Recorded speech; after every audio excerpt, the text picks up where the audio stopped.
பிரியமானவர்களே, இயேசுவின் நாமத்தில் உங்களுக்கு என் அன்பின் வாழ்த்துக்கள். சந்தோஷமா இருக்கிறீங்களா? பயமா இருக்கீங்களா? கோபமா இருக்கீங்களா? எரிச்சலா இருக்கீங்களா?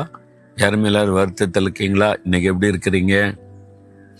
நம்ம வாழ்க்கையில நடக்கிற சில சம்பவங்கள் நம்முடைய மனதில் சில பாதிப்பை உண்டாக்கும். சிலது சோர்வை உண்டாக்கும், சில காரியம் கோபத்தை உண்டாக்கும், சில காரியம் சிலர் மேல எரிச்சலை உண்டாக்கும்.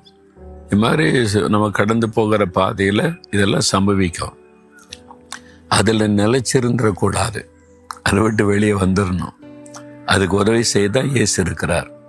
ஆனால் தான் அவரோட நடந்தீங்கன்னா பாருங்க, அழகாக ஆலோசனை கொடுத்து, நீ அப்படிலாம் இருக்கக்கூடாது மகளே, மகனை அப்படிலாம் இருக்கக்கூடாதப்பா, நீ வா என் கூட நடன்னு சொல்லி அழகாக நடத்துவார். அப்போ இதுக்கெல்லாம் என்ன காரணம் அப்படின்னு கேட்டால், நம்ம எதிராளி ஒருத்தர் இருக்கான்ல, பிசாசு, கர்ச்சிக்கிற சிங்கம் போல எவனை விழுங்கலாமோ என்று வகை தேடி சுற்றி திரிகிறான். நம்மளை கோவப்படுத்தணும், எரிச்சல் பார்க்கணும், நம்மளை சோர்வுக்குள்ளாக்கணும், கவலைக்குள்ள முடக்கணும், பயத்தை உண்டாக்கணும். நமக்கு ஒருவரும் அவன் தான் எல்லாத்தையுமே செய்கிறான். ஆனால் அந்த பிசாசு எதிராளி என்ற தந்திரத்தை அறிந்து அவன் கர்ச்சிக்கிற சிங்கமா இருக்கான்னா சிங்கத்தை எப்படிங்க மேற்கொள்றது? உங்களுக்கு ஆண்டவர் வாக்கு கொடுத்திருக்கிறார். 91 சங்கீதம் 13 சிங்கத்தின் மேலும் விரியன் பாம்பின் மேலும் நீ நடந்து பால சிங்கத்தையும் வலு சர்ப்பத்தையும் மிதித்து போடுவாய். இங்கே சிங்கத்து மேல நீ நடப்ப, சாத்தான் சிங்க மாதிரி வரலாம், அவன் மேல கால் வச்சு நடந்து போவ, அது ஒண்ணும் பண்ண முடியாது.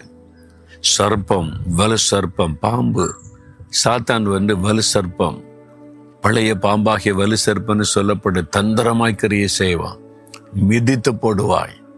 அவ்வளவுதான், அவன் காலுக்கு கீழே அவன். எப்படி நாங்க அதெல்லாம் மிதிக்க முடியும்?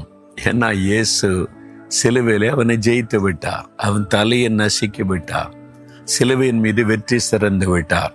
அவர் கூட இருந்தா நீங்க சிங்கத்தின் மேலேயும் நடக்கலாம், விரியன் பாம்பின் மேலும் நடக்கலாம், வலு சர்ப்பத்தையும் மிதிக்கலாம். இதெல்லாம் பிசாசனுடைய கிரியைகளை குறிக்கும். உடனே ஜூவில் போய் சிங்கத்து மேலே நடக்கன்னு சொல்லிடாதங்க. பாம்பு, ஓடுற பாம்பு போய் நான் மிதிக்கிறேன்னு சொல்லாதங்க. பிசாசனுடைய கிரியைகள், அந்த சிங்கம் என்பதும் அந்த தேள் என்பதும் இந்த மாதிரி வலு சர்ப்பம் என்பது சாத்தானுடைய கிரியைகள். அதான் நம்மளை பாதிக்குது தினந்தோறும். அதை நீங்க ஜெயிப்பீங்க, அதை மேற்கொள்ளுவீங்க, காலின்களை நசுக்கி போடுங்க. ஏன்னா இயேசு ஜெயிச்சிட்டாரு, அவருடைய நாமத்தை சொல்லி ஜெயிக்க முடியும் என்று ஆண்டவர் சொல்றார். ஆனால் 91 சங்கீதம் நமக்கு ஒரு பாதுகாப்பின் சங்கீதம். நல்ல மனப்பாடம் பண்ணி கொள்ளுங்க. தினம் ஒரு முறை இந்த சங்கீதத்தை வாய் விட்டு சத்தமா சொல்லி ஆண்டவரை துதிச்சு பாருங்க, பெரிய மாற்றத்தை நீங்களே பார்ப்பீங்க.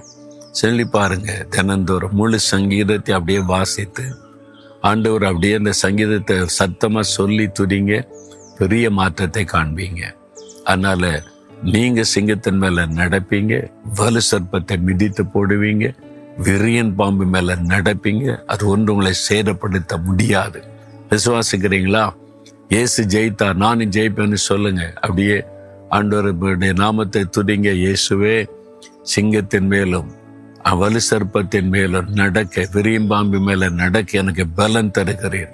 ஒன்றும் என்னை சேதப்படுத்த முடியாது. சாத்தானுடைய கிரியைகள், செயல்கள், அவனுடைய ஒவ்வொரு கிரியைகளை நான் இயேசுவின் நாமத்தில் மேற்கொள்ளுகிறேன். நான் ஜெயிக்கிறேன், அவைகளை மிதித்து போடுகிறேன். இயேசுவின் நாமத்தில் உம்முடைய ரத்தத்தை தெளித்து ஜெயிக்கிறேன். இன்றைக்கு எனக்கு ஜெயம் கொடுக்கிற தேவனுக்கு ஸ்தோத்திரம், ஸ்தோத்திரம். இயேசுவின் நாமத்தில் ஆமேன், ஆமேன்.